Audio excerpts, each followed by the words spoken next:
Hi friends, అందరూ ఎలా ఉన్నారు? బాగున్నారా? నేను బాగున్నాను ఫ్రెండ్స్. ఇవాళైతే నేను గోబీ మీల్ మేకర్ కర్రీ చేస్తున్నాను. అందులో మనం టమాటో కలిపి వేసుకోవచ్చు, అలాగే ఉల్లిపాయలు వేసుకోవచ్చు, క్యాప్సికమ్ వేసుకోవచ్చు, అలాగే ఆలూలు కూడా వేసుకోవచ్చు. సో మిక్స్డ్ వెజిటబుల్ కర్రీ కూడా అనుకోవచ్చు. ఎక్కువగా మనం మీల్ మేకర్ని ఎలివేట్ చేస్తాం కాబట్టి, అలాగే క్యాప్సికమ్, కాలీఫ్లవర్ని మనం ఎలివేట్ చేస్తాం కాబట్టి నేను ఇలా చెప్పాను. సో మిక్స్డ్ వెజిటబుల్ కర్రీ అన్నా కూడా సూపర్బ్ ఉంటుంది. చాలా చాలా బాగుంటుంది. కూర మాత్రం హెల్దీ కూడా చాలా టేస్టీగా ఉంటుంది. ఫస్ట్ అయితే నేను నూనె వేసేసుకున్నాను, బాండి పెట్టుకున్నాను. నూనె తగినంత నూనె వేసుకున్నాను, అలాగే ఆవాలు జీలకర్ర వేసుకున్నాను. ఇప్పుడు ఇంకా ఎండుమిరపకాయలు అలాంటివి ఏం వేయక్కర్లేదు. జస్ట్ పచ్చిమిరపకాయలు వేసేసుకుంటాను. కారానికి తగినంత పచ్చిమిరపకాయలు వేసేసుకుంటాను. వేసేసుకుని ఒకసారి ఇలా వేయించేసుకోవాలండి. ఇవి ఒకసారి ఇలా వేయించేసుకుని ఒక్కసారి వేగాలండి. వేగాక మీకు మళ్ళీ చూపిస్తాను. చూసారు కదా, పచ్చిమిరపకాయలు బాగా వేగిపోతున్నాయి. ఇప్పుడు మనం ఉల్లిపాయలు వేసేసుకుందాం. ఇలాగా చిన్న చిన్న ముక్కలుగా తరిగి పెట్టుకున్న ఉల్లిపాయలు వేసేసుకుందాం. నేను ఒక 3 ఉల్లిపాయలు తీసుకున్నాను, మీడియం సైజువి. అవన్నీ వేసేసినాను. కూర మాత్రం చాలా బాగుంటుంది. చపాతీలోకి, రోటీలోకి అన్నిటికీ బాగుంటుంది. ఇలా వేయించేసుకోవాలండి. పచ్చిమిరపకాయలు కానీ ఉల్లిపాయలు కానీ బాగా వేగిపోవాలి. పసుపు వేసేసుకుందామండి. పసుపు వేసేసుకున్నాక ఒకసారి ఇలా కలిపేసుకోవాలి. ఇందులో కరివేపాకు కన్నా ఎక్కువ పుదీనాతో ఎలివేట్ అవ్వాలి ఇది. సో కొంచెం పుదీనా వేసేసుకుంటాను ఇప్పుడే. తర్వాత లాస్ట్లో మళ్ళీ వేస్తాను. ఇప్పుడు కొంచెం వేసేసినాను. ఇప్పుడు అల్లం వెల్లుల్లి పేస్ట్ వేసేస్తానండి. మా ఇంట్లో చేసిన అల్లం వెల్లుల్లి పేస్ట్ కాబట్టి అది సరిపోతుందండి. చాలా పంజెంట్ ఉంటుంది ఇది. సో అందుకనమాట. సో ఉల్లిపాయలు వేసాక, ఉల్లిపాయలు కూడా ట్రాన్స్పరెంట్ అయిపోయాయి కదా. సో ఉల్లిపాయలు ట్రాన్స్పరెంట్ అయిపోయాక ఇప్పుడు నేను ఇలాగా వేయించేస్తాను. అల్లం వెల్లుల్లి పేస్ట్ వేసాను కదా, అన్నీ బాగా వేగిపోవాలి. ఉల్లిపాయలు కానీ ఆ పచ్చివాసన, అల్లం వెల్లుల్లి పేస్ట్ది పచ్చివాసన పోవాలి. సో పచ్చివాసన పోయిందండి. ఇంకొంచెం పుదీనా వేసుకుందాం. ఇప్పుడు సన్నగా తరిగి పెట్టుకున్న టమాటోస్ వేసేసుకుందాం. టమాటోస్ వేసాక ఒక 2 నిమిషాలు అలా మగ్గనివ్వాలి. అవి కొంచెం సాఫ్ట్గా అయిపోవాలి కదా. సాఫ్ట్గా అయిపోయాక అప్పుడు కానీ మనం నెక్స్ట్ వెజిటబుల్ వేయడానికి లేదు. సో ఇది కొంచెం బాగా మెత్తగా అయ్యాక నేను మళ్ళీ మీకు నెక్స్ట్ ప్రొసీజర్ ఏంటో చూపిస్తాను. ఇది మాత్రం ఇలా వేయించేసుకోవాలి. ఈ అల్లం వెల్లుల్లి పేస్ట్, ఈ ఉల్లిపాయల్లో ఈ టమాటోస్ అనేవి నేను 2-3 టమాటోస్ తీసుకున్నాను. అవి బాగా సాఫ్ట్గా అయిపోవాలి. అవి సాఫ్ట్గా అయిపోయాక నేను మీకు నెక్స్ట్ ప్రొసీజర్ చూపిస్తాను. ఇంకా లవంగం, దాల్చిన చెక్క అవి నేను వేయట్లేదు. గరం మసాలా వేసుకుంటే చాలా బాగుంటుంది. సో ఒక్కసారి ఇలా వేగిపోయాయి కదండి.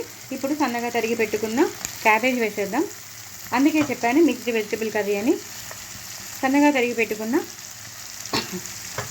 క్యాబేజ్ వేసేద్దాం. అలాగే చిన్న చిన్న ముక్కలుగా చేసుకున్న కాలీఫ్లవర్ కూడా వేసేద్దాం. చాలా బాగుంటుంది కూర. మెంతికూర ఉంటే వేసుకోండి. నా దగ్గర మెంతికూర లేదు. మెంతికూర కూడా వేసుకుంటే మంచి ఫ్లేవర్ వస్తుంది. మెంతికూర అలాగే ఈ పుదీనా అనేది వేస్తేనే కూరకి మంచి టేస్ట్, మంచి ఫ్లేవర్ వస్తుంది. కూర ఇలా మనం కూర చేసేసే కానీ మళ్ళీ మూత పెట్టేస్తాం కదా, మూత తీయగానే గుప్పుమని వస్తుంది. అంత బాగుంటుంది. సో ఇవి కూడా ఒకసారి ఇలా వేగిపోవాలండి. క్యాబేజ్ కానీ కాలీఫ్లవర్ కానీ ఒకసారి ఇలా వేగిపోవాలి. వేగిపోయాక ఇప్పుడే మనం బంగాళదుంపలు కూడా వేసేద్దాం. ఇంత పెద్ద పెద్ద బంగాళదుంపలు తరిగి పెట్టుకోవాలండి, చిన్న చిన్నవి కాదు. పెద్ద పెద్ద బంగాళదుంపలు అయితే తినడానికి బాగుంటుంది. క్యాప్సికమ్ వేస్తున్నాను కానీ క్యాప్సికమ్ ఇప్పుడే వేయకూడదండి. మొత్తం ఇవన్నీ సాఫ్ట్గా అయిపోయాక అప్పుడు నేను క్యాప్సికమ్ వేస్తాను. ఇప్పుడు ఏమీ వేయను. ఇప్పుడు మాత్రం తగినన్ని నీళ్ళు పోసేసుకుంటానండి. ఒక గ్లాస్లో నీళ్ళు పోసేసుకుంటాను. మూత పెట్టేసుకుంటాను. మూత పెట్టేసుకున్నాక సాఫ్ట్గా అయ్యాక మీకు చెప్తాను. నెక్స్ట్ ప్రొసీజర్ ఏంటో చూపిస్తాను.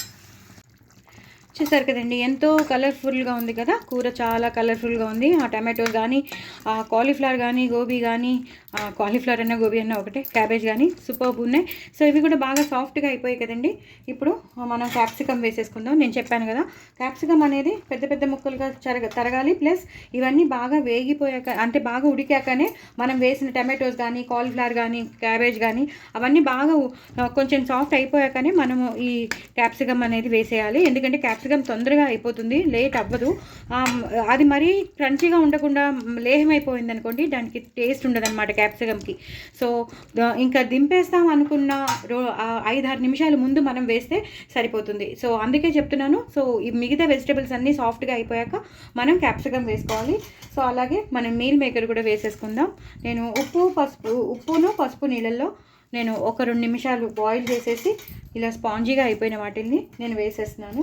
పిల్లలు చాలా ఇష్టపడతారు, ఎందుకంటే బాగుంటుంది కదా. మనకి మీల్ మేకర్ అంటే చాలామందికి ఇష్టము.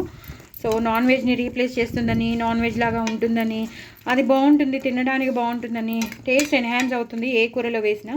సో మొత్తం అంతా ఈ మీల్ మేకర్ అనేది మొత్తం ఈ కూరలో కలిసిపోయేవాలి. ఇప్పుడు నేను ఆవాల మెంతుల పొడి వేసేస్తాను.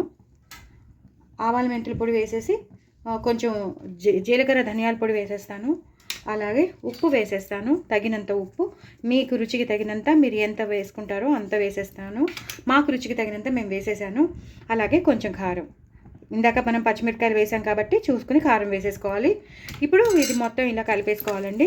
కలిపేసుకుని మూత పెట్టేసుకోవాలి. ఒక 2-3 విడతల తర్వాత నేను మళ్ళీ మీకు చూపిస్తాను. 2-3 విడతల తర్వాత ఈ వేసిన క్యాప్సికమ్ సాఫ్ట్ అయిపోతే ఆ మీల్ మేకర్లోకి ఇది ఏదైతే ఉందో ఈ మన ఆ గ్రేవీ అంతా బాటిల్లోకి వెళ్తుంది అనమాట. ఉప్పు వేసేసాం, కారం వేసేసాం కదా, ఆ మీల్ మేకర్లోకి బాగా వెళ్తుంది. సో మనం తినేటప్పుడు జ్యూసీగా ఉంటాయి అనమాట. సో ఇప్పుడు నేను మూత పెట్టేసుకుంటాను. మూత పెట్టేసుకున్నాక ఇది 2-3 విడతల తర్వాత, అంటే ఒక 5-6 నిమిషాల తర్వాత నేను మళ్ళీ మీకు ఇలా కలిపేసుకొని చూపించేస్తాను. ఇందులో బఠానీలు కూడా వేసుకోవచ్చు. నేను ఇంకా మీల్ మేకర్ వేసాను కదా అని బఠానీలు వేయలేదు. బఠానీలు వేస్తే కూడా చాలా చాలా బాగుంటుంది. మెంతికూర చెప్పాను ఇందాక, మెంతికూర కూడా వేసుకోండి. ఇప్పుడైతే నేను ఇలా మూత పెట్టేస్తాను. బాగా సాఫ్ట్ అయ్యాక మీకు మళ్ళీ చూపిస్తాను. చూసారు కదండి ఎంత బాగా బాయిల్ అయిపోతున్నాయో. ఈచ్ అండ్ ఎవ్రీ వెజిటబుల్ బాగా బాయిల్ అయింది, మంచిగా ఉడికాయి. అలాగే జ్యూసీగా తయారయ్యాయి. మన మీల్ మేకర్ అనేది సూపర్ కూర అండి, చాలా చాలా టేస్టీగా ఉంటుంది. మిక్స్డ్ వెజిటబుల్ కర్రీ ఎప్పుడు బాగానే ఉంటుంది కదా. సో క్యాప్సికమ్ కూడా ఎంత ఉడకాలో అంతే ఉడికాయి. ఇప్పుడు నేను కూర పొడి చేశాను కదండి, నేను రీసెంట్గా పంపించాను. ఆ కూర పొడి ఒకసారి చూడని వాళ్ళైతే ఎవరైనా ఉంటే తప్పకుండా చూడండి. ఆ కూర పొడి వేసేసుకోవాలి. సో దట్ మనకి చాలా చాలా, నేను అందుకే ఆ కూర పొడి చేసిందే అందుకు. ఇలాంటి కూరల్లో మనం వేసేసుకున్నాం అనుకోండి చాలా టేస్టీగా ఉంటుంది. అలాగే సాంబార్ పొడి కూడా నేను షేర్ చేశాను. సో అది కూడా ఒకసారి చూసి చేసేసుకోండి. అది ఇలాంటి కూరల్లోకి చాలా చాలా బాగుంటుంది అనమాట. గ్రేవీ కూరల్లోకి ఇలా వేసామనుకోండి కూర చాలా చాలా టేస్టీగా వస్తుంది. బాగా బాయిల్ అయిపోయి మనం ఏమేమి వేయాలో అన్నీ వేసేసామండి. ఏమేమి వేయాలో అన్నీ వేసేసాం. సో బాగా ఉడికిపోతుంది. ఇప్పుడు లాస్ట్లో మనం గరం మసాలా టచ్ ఇచ్చేద్దాం. చాలండి, ఎక్కువ అక్కర్లేదు. ఇంకొంచెం వేస్తాను. గరం మసాలా టచ్ ఇచ్చేసాం కదా.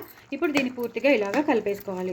సో అన్ని వెజిటబుల్స్, క్యాప్సికమ్ కానీ, ఆలు కానీ, ఉల్లిపాయలు కానీ, టమాటోలు కానీ, క్యాబేజ్ కానీ, కాలీఫ్లవర్ కానీ, మీల్ మేకర్ కానీ అన్నీ సూపర్బ్ ఉంటాయండి. దేని రుచి దానికి తెలుస్తూ ఉంటుంది, దేని టేస్ట్ దానికి తెలుస్తూ ఉంటుంది. కర్రీ మాత్రం అదిరిపోతుంది. చపాతీలోకి బాగుంటుంది, రోటీలోకి బాగుంటుంది, నాన్స్లోకి బాగుంటుంది, అన్నింటిలోకి బాగుంటుంది, పుల్కాలోకి బాగుంటుంది. ఇంకా అన్నంలోకి అయితే అసలు చెప్పనే అక్కర్లేదు, అంత బాగుంటుంది. సో లాస్ట్లో మాత్రం పుదీనాతో ఎక్కువ పుదీనా వేసుకుని కొత్తిమీర వేసేసుకుని గార్నిష్ చేసుకోండి. ఎంతో టేస్టీ అయిన మిక్స్డ్ వెజిటబుల్ కర్రీ మనకి రెడీ అయిపోతుంది. చాలా చాలా బాగుంటుంది. చూసారు కదా ఒక్కొక్కటి ఎలా ఉందో. ఈ గ్రేవీనెస్, ఈ టెక్స్చర్ ఇలాగే ఉండాలన్నమాట. అప్పుడే మనకి కలుపుకోవడానికి కానీ చపాతీలో నంచుకోవడానికి కూడా బాగుంటుంది. సో తప్పకుండా ట్రై చేస్తారని అనుకుంటున్నాను. నా ఛానల్ మాత్రం సబ్స్క్రైబ్ చేసుకోవడం అసలు మర్చిపోద్దండి. బాయ్ అండి.